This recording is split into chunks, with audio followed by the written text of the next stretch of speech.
la première femme à faire le tour du monde en bateau a dû se travestir en homme. Ouais. Vrai. Eh ouais, c'est vrai. Donc on l'a dit tout à l'heure, hein, c'est Jeanne Barré. C'est fou, hein. Et donc, en fait, on a découvert que c'était une femme, à un moment donné, elle a été mise en danger. Et Bougainville, qui était le chef de l'expédition sur ce tour du monde, lui a autorisé à porter des armes pour pouvoir se défendre. Et elle a poursuivi tout le voyage. Et elle a été naturaliste, une grande naturaliste. Elle a ramené beaucoup de plantes. Et elle est aujourd'hui reconnue pour son travail, un travail exceptionnel. Louis XV disait d'elle que c'était une femme extraordinaire. Et aujourd'hui, on parle d'elle dans ce livre. Et c'est pour moi important de rendre hommage à cette femme. Est-ce que vous êtes déjà, vous, déguisé pour faire un truc ou pour passer inaperçu? Peut-être vous avez mis une fausse moustache que vous n'êtes pas trop connu. Non, mais c'est vrai. Non, jamais. J'avais perdu un pari, je devais aller déguiser en femme au frites merguez, au 4 août, à Agnières. Ah oui, moi, Tu fais un très beau retour. Vraiment, là, au niveau anecdote, là, t'as... Alors, je vais t'expliquer ce qui s'est passé. Comme t'es resté pendant 2 semaines sans antenne, à cette heure-ci, tu parlais certainement avec tes amis. Sauf que là, on est en direct, on est à la télévision. Donc, tu vois, tu peux le raconter avec tes potes, tu vois, tranquille, j'étais au frites merguez, tout ça, des guignons. Ouais, mais là, c'est pas... Là, on est en direct, il est 19h06. À la Rose de Tunis. Ah d'accord, très bien. Il faut absolument me sortir de cette anecdote assez vite. Qui a mieux, s'il vous plaît, parce qu'on ne peut pas rester là-dessus. Pas mieux. François, Valérie. Oui. Moi, tous les week-ends, je me déguise en femme et je me transforme en Guigui la Goulue. excusez-moi, mais la mienne est mieux.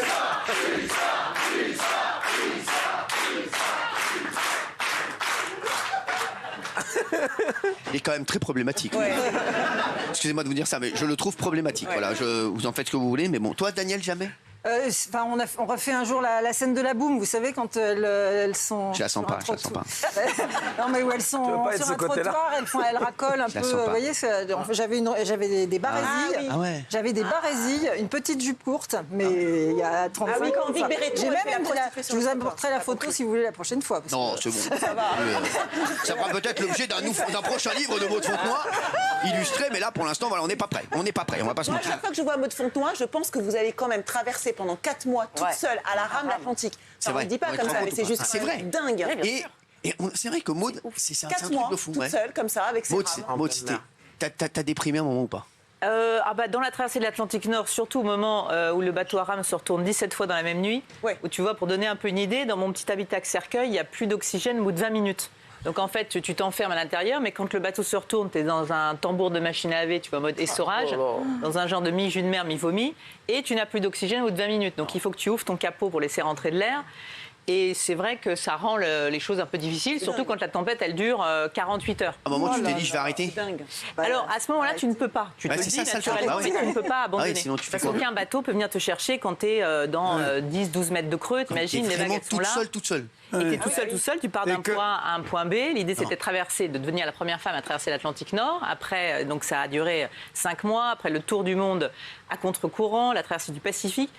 Et à chaque fois, l'idée, c'était d'aller au-delà de ses limites, d'essayer de montrer que c'était possible pour une femme parce que des hommes avaient réussi, que c'était pas qu'une question de gros bras, mais une question de volonté. Incroyable, franchement. Dingue. Moi, Et quand ça tourne cette fois, ça t'évite de dire une connerie, c'est ça? C'est comme la langue. Bravo Jean-Marie. Tu vas repasser de ce côté. Vrai ou faux, la loi Colbert qui empêchait les femmes de naviguer a été abrogée grâce à une femme? Ouais. Oui. Vrai. Grâce à qui? Grâce à... plus de son nom, mais c'est en 63. Exactement. Bravo. Elles ont bien vu. T'as vu comment ils ont révisé le livre ou pas, Maud? C'est Sonia de Borodowski. Mais alors, c'est impressionnant de se dire que jusqu'en 1963, jusque-là, les femmes étaient interdites de monter sur les bateaux, que ce soit sur les bateaux de guerre, les bateaux de pêche, les bateaux de commerce. Et Sonia de Borodowski, elle avait ses bateaux, et en fait, elle devait gruger un peu, elle devait avoir un capitaine, elle faisait semblant, et en fait, à un moment donné, elle en a eu marre de devoir passer par tous ces stratagèmes, donc elle a fait changer cette loi.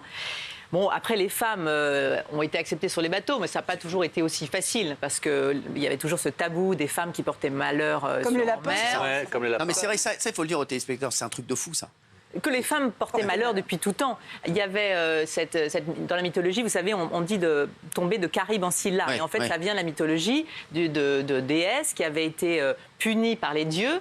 Et pour se venger, elles engloutissaient soi-disant les bateaux dans le détroit de Messine. Et depuis, cette idée que les femmes peut-être étaient un danger, alors néanmoins, on se méfiait toujours, on mettait des proues aux navires qui étaient des très belles femmes pour justement amadouer les dieux et pour calmer les tempêtes. Donc la femme était à la fois peut-être un élément de tentation et en même temps elle portait malheur, donc on faisait très attention et donc bon, on les interdisait de bord. Et donc les femmes se sont battues de génération en génération pour être, là dans ce livre, les premières océanographes, les premières cartographes, les premières femmes à plonger dans les profondeurs, à protéger ensuite après les espèces, les requins, à consacrer leur vie à ça. Et c'est vrai que ça donne beaucoup d'espoir parce que les conditions de vie étaient quand même particulièrement difficiles à bord des bateaux. Il faut imaginer ce que ça devait être.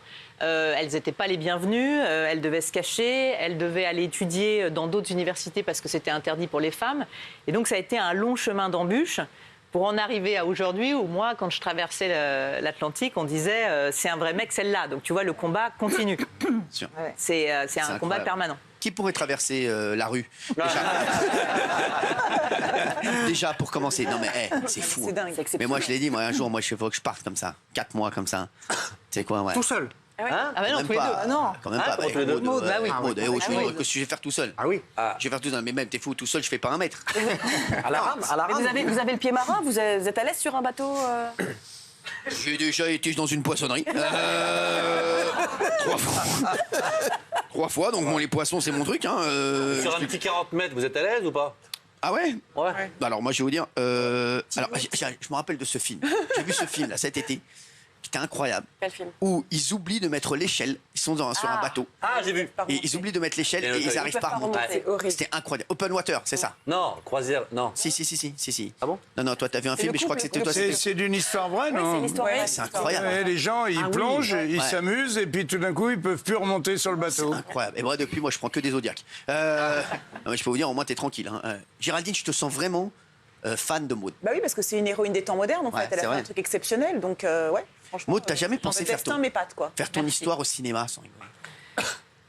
Bah écoute, Oui, il y a un producteur qui est Non, là. mais c'est vrai, franchement. vraiment, si tu me le proposes. Moi, j'irai le voir. Mais je te jure, vraiment, Ouais. c'est un truc de fou. De voir. Non, mais c'est vrai. En plus, vous avez le mal de mer, je crois, c'est ça? Oui, c'est vrai. C'est ça qui est rigolo. Non, mais c'est fou. Non, mais toi, t'as eu le mal de mer, tu t'es dit, je veux faire navigatrice. Non, mais c'est- En fait, ce qui est drôle, c'est que je raconte dans l'introduction du livre que ma mère, elle raconte, parce qu'on a été sur des bateaux avec mes frères, et elle dit s'il y en avait qui devaient repartir en mer un jour, c'était forcément les frères, et pas Maud, parce que Maud, elle avait le mal de mer. Et finalement, mes frères, ils ont tous les deux une vie hyper rangée, jamais ils repartent en mer et ils font pas de bateau. Et donc, c'était étonnant. Et toutes ces femmes, elles racontent ça aussi. Elles racontent qu'elles étaient attirées par presque cette viralité de l'océan, la force, le goût de l'aventure, de la navigation, les femmes pirates qui partaient là-bas, vraiment pour presque aller chercher un peu le dépassement, et à la fois de souffrir parce qu'elles avaient le mal de mer, parce que c'était difficile, et ce lien presque charnel avec l'océan, parce que finalement il y a un lien fort entre la femme et la mer, parce que c'est un peu les origines de la vie qui viennent de l'océan. Et je crois que la femme ressent ça. Elle ressent le fait qu'il faut préserver ces 3/4 du globe pour assurer la survie de l'espèce. Donc je trouvais que c'était intéressant à la fois de mettre en avant les femmes et le combat de ces scientifiques, et à la fois les femmes et la préservation de l'environnement, parce que ça passera par elles. Maud, c'est quoi ta plus grande peur? Maud, tu t'es dit là, c'est. Non, honnêtement, surtout pendant le tour du monde, dans les 40e rugissants, les 50e hurlants, quand le mât du bateau est tombé. En fait, là, je faisais le tour du 40e monde. rugissant, 50e hurlant, il y a ma mère dedans. Non, mais Non, mais t'imagines, quand tu as 32 mètres de mât, tu vois les bateaux, ils font 28 mètres, 32 mètres de mât. Quand tu as le mât qui tombe et toi, tu es juste à la siège du barreur et tu as les barres de flèche du mât qui viennent s'empaler dans le siège du barreur où tu es, et que là, tu te dis, OK, donc là, qu'est-ce qu'on fait?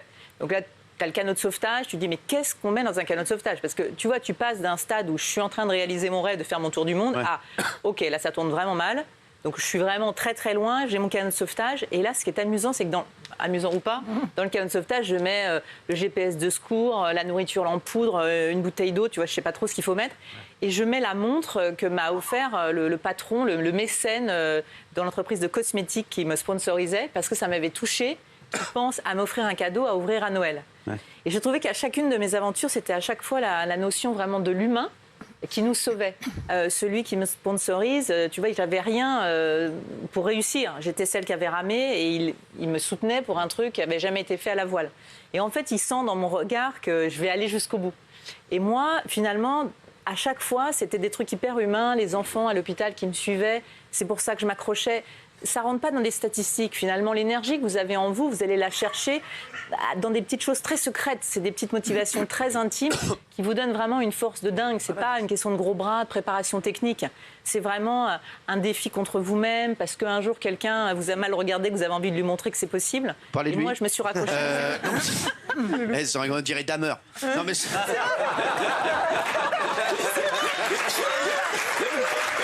Gilles Verdez, tu voulais dire un petit truc à Maude. Oui, Maude, alors. Juste, Ouais. qu'est-ce qui se passe Le look ne vous convient pas? Non, mais je sais pas, tu m'angoisses. Je vous angoisse en tant qu'être humain? Non, pas en tant qu'être humain. Non. C'est très sympa, mais je sais pas, je te trouve. moiré. C'est bizarre, ça fait ouais. La tenue? Ouais. En fait, je crois que j'ai pas pris la bonne tenue. Ouais, je pense aussi. Ouais, je pense aussi. On dirait un ticket de métro. Avec le. C'est vrai. Voilà. Alors, tu voulais dire quoi, moi? Oui, je voulais vous dire, bon, j'adore votre livre, c'est un beau livre à offrir pour Noël. Oui. Et il y a quelque chose qui est fascinant, c'est que vous prenez à rebours les idées reçues. Par exemple, vous nous dites que les requins, ça peut être utile. Oui, il y a c'est une vrai. femme qui protège les requins. Ouais. Et ça, j'ai appris ça, c'est extraordinaire. Il ne faut Eugénie pas les Clark. chasser.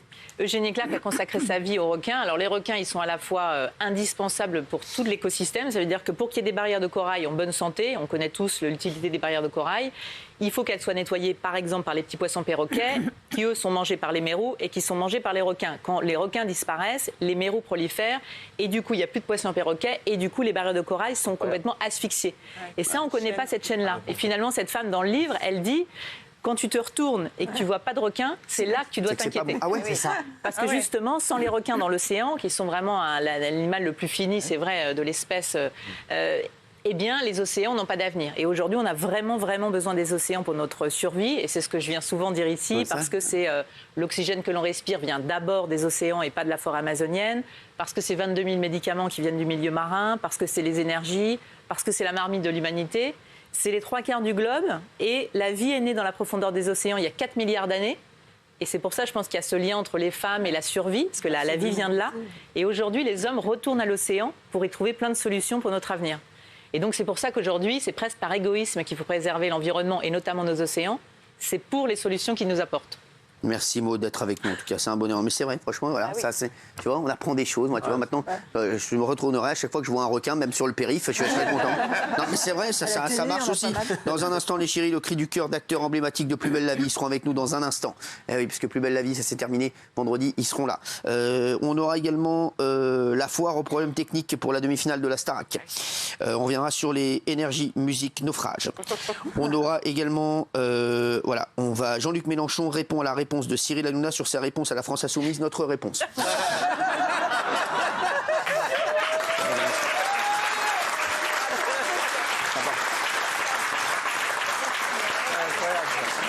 Donc tout ça, et puis, non, il y a un gros programme ce soir. Oui, qui veut parler? Madame.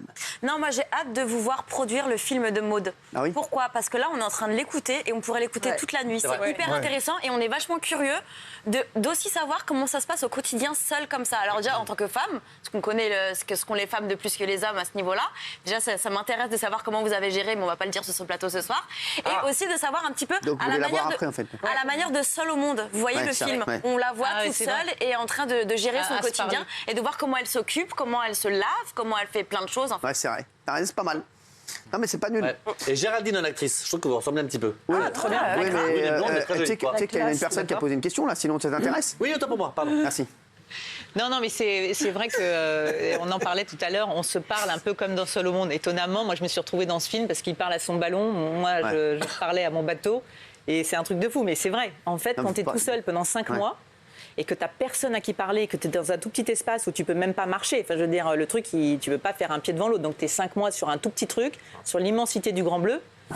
Et oui, à un moment donné, tu te motives, tu te parles à parles, toi-même et ça m'a fait sourire parce que je te racontais tout à l'heure que mon petit garçon, quand il a passé son étoile de ski, il me fait « Mais maman, ça a été » parce que quand j'étais là-haut, je me suis dit « Bon, allez, je me suis parlé à moi-même, j'ai fait comme toi, quoi. » Je me suis dit « Allez, mon petit Maë. Ouais. » Et là, je me suis dit « Oula, je me parle encore à moi-même, même de retour à la maison quand même. hein. Non, mais c'est fort. C'est vrai que c'est Mais vrai. c'est vrai que tu as besoin de t'encourager. En fait, on se rend compte qu'on est vraiment des êtres grégaires et c'est pour ça que pour moi, d'être là sur ce plateau avec toute cette chaleur humaine, ça me fait Ah bah, beaucoup de bien. C'est vrai qu'il y a de la chaleur humaine, il y a Mokhtar. On symbolise la chaleur humaine actuellement. Non, Ça c'est vrai. change d'être tout seul sur un bateau Ah, pendant des ah. mois et des mois. Mais moi, franchement, je pourrais partir seul sur un bateau. Non. mais avec un équipage. Bah, s'il y a un terrain de paddle, une piscine, jacuzzi. Ça va.